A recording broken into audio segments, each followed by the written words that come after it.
Welcome back to Houston Life. From Fifth Ward to New York, Paris and beyond, Victor Costa has lived a life as dramatic as the couture designs he's famous for. Yeah, known as the greatest copyist in the world, Costa spent decades bringing high fashion to the masses. Victor joins us now with more on his life and incredible career and a brand new memoir, which is called Copycat. I think we have some cover art of that book. Welcome to Houston Life. I'm happy to be here. My son-in-law's name is Derek, so I'm very in love with that name. Excellent. Well, hello to your son-in-law. And a lot of people might wonder, how does a young boy from Houston's Fifth Ward make it all the way to New York City, to Paris? You were telling Tessa and me during the commercial break, as a child, you never took no for an answer. You kind of charted your own path. You must do that in life. You must choose what you want to do and go after it in a hurry. I didn't even know what New York was, except the only school that gave you a degree in fashion was Pratt. If you went to the other schools, you had to go to the couture school and then go down to NYU to get a degree, and that was too much for me. So Pratt was in Brooklyn, and I chose to go to Pratt because of getting a degree all in one place. Yeah, and why fashion? Why did that stick out so much for you? Oh, darling, we owned. My mother, very entrepreneurial, had rented a huge mansion at 2616 Travis, and she turned that into a boarding house for the boys coming home from the war. And she rented out rooms and rooms, and on Fridays we went to collect the rent. My mother had a gun in her purse, and we went to the door, give me Oh my gosh. collected cash once, but on the corner of the property was the Majestic Theater and the Metropolitan Theater, a big billboard. But no MGM, so I missed all those wonderful MGM movies. My goodness, and we did just see a photo of you with your mother from a few years back. So you were born essentially during the Great Depression, and this was a time when your mother was socking away cash, as a lot of people did during that time. It was really a tough time. Right, because she was one of 12, or one of 11, I think it was 12. And all the boys went off to war. And my grandmother had this grocery store and nobody to run it. So my mother came and ran the store. If you wanted a car, she'd buy you a car and then you paid it off every week. She'd go to the where you got your check. She'd grab your check, cash your check, pay her bill, pay for your car note and everything. Wow. And she was so entrepreneurial. She loved beautiful clothes, and so it was.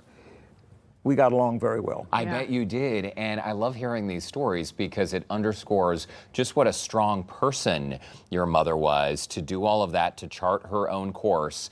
She had a huge influence on you, and I understand you were sewing dresses from a very young age. In fact, making prom dresses, what, around the ages of 16? Is that true? Well, I discovered that if I had a sewing machine, that I could sew for people, and I charged $12. I'd cut the dress, sew it, and fitted it for people.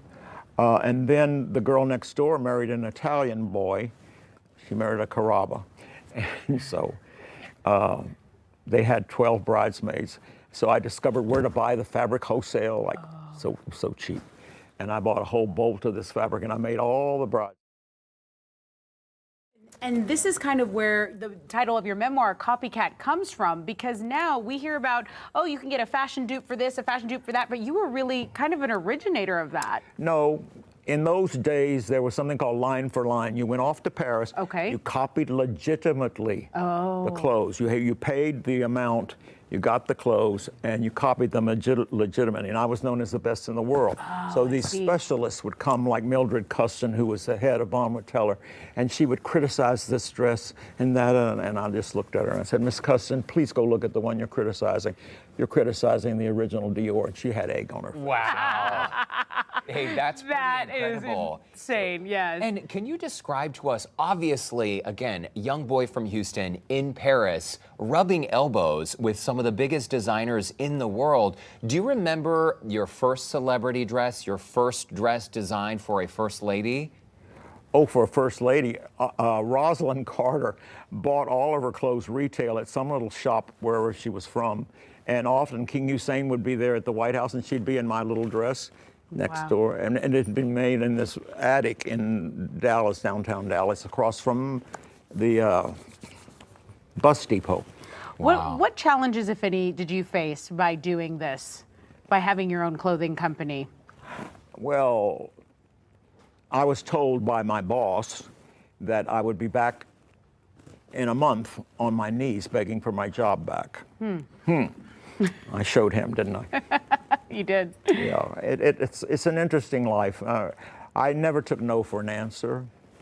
Just, it never occurred to me to say no. Just finding another In way. fact, Joan Crawford was a good friend of mine. She called one day on the phone. I had a buyer at Lord & Taylor in the evening shop named Joan Crawford. So the switchboard said, Joan's on the line. So I got on the phone. Hi, Joan, how are you today? And this omnibus voice said, do I know you?